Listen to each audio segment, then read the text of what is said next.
ఆలుమొగలు కొట్లాడుకుంటే ఇంట్లో ఒక పూట వంటనే ఉండదు. అట్లాంటిది 2 దేశాల మధ్య యుద్ధమే జరుగుతుంది. మొత్తం ప్రపంచం అంతా ఆగమాగం నడుస్తున్నది.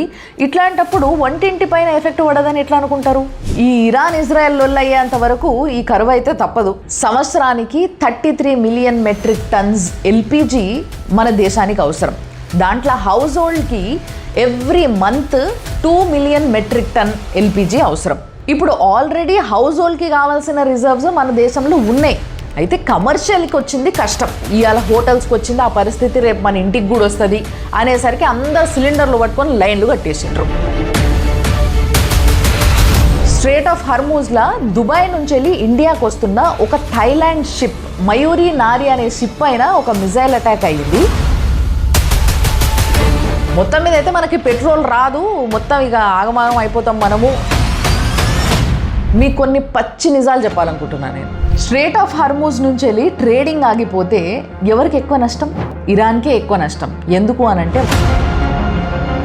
ఆయిల్ క్యారీ చేస్తున్న ఏ షిప్ అయినా maximum 2 million barrels oil carry చేస్తుంది ఏ షిప్ అయినా మ్యాక్సిమం.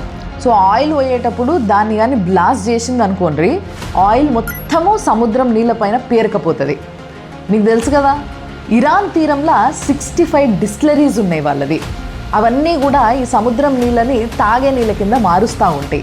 ఒకసారి ఈ ఆయిల్ అంతా పేరకపోయిందనుకో, ఆ పేరకపోయిన ఆయిల్ వాటర్ని డిస్టిలైజ్ చేయలేరు. ఇంకా అప్పుడు నీళ్లు లేక ఎండేది ఎవరు?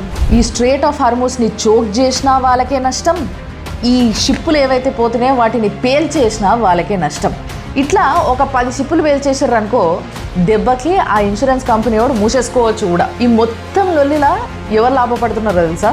2 బద్ధ శత్రువులు, యుఎస్, రష్యా. మొన్న యుక్రెయిన్ రష్యా వార్ అప్పుడు 30% ఆఫ్లోనే ఇస్తాం మీకు ఆయిల్ పట్టుకపోండి అని చెప్పేసి రష్యా అన్నది. ఇప్పుడేమో మోస్ట్ ప్రీమియం ప్రైసెస్లా ఆయిల్ అమ్ముడు మొదలుపెట్టింది.